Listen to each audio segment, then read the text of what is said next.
yang bermanfaat adalah ma yazidu fi khaufika minallah ta'ala.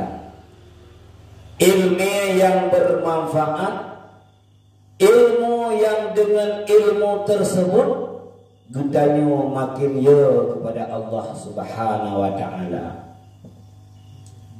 Tanda gunanya ya kepada Allah Subhanahu wa ta'ala.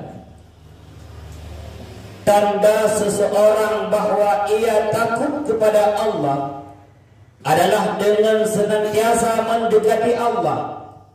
Semakin ya dia kepada Allah, semakin tahu dia dengan Allah.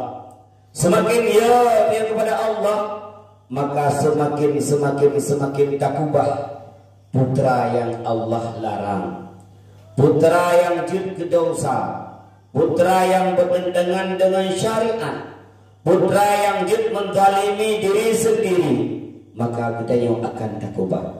Maka tanda orang-orang yang takut kepada Allah adalah orang yang hana berbuat maksiat. Apakah maksiat yang ia lakukan tersebut mengefek kepada dakwah dunia, menjadi akhirat juga jelas, atau berefek kepada orang lain? Sidrawa dengan kemaksiatan yang kita lakukan. Padahal yang demikian itu tidak boleh, tetapi itu dia lakukan. Hana efek kepada go sidrawa tu nyan juga le gudanya dapat bahwa ilmu yang nabak gudanya golong bermanfaat.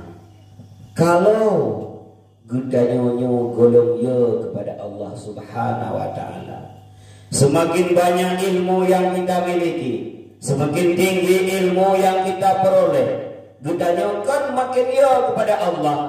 Tetapi makin padat, makin banyak kemaksiatan yang kita lakukan, makin banyak kemurkaan Allah yang kita lakukan. Cukup le dapat buat yang hana ridha Allah Subhanahu wa ta'ala. Maka pada ketika itu Imam Ghazali mengatakan bahwa ilmu yang nambah kedanya golong bermanfaat.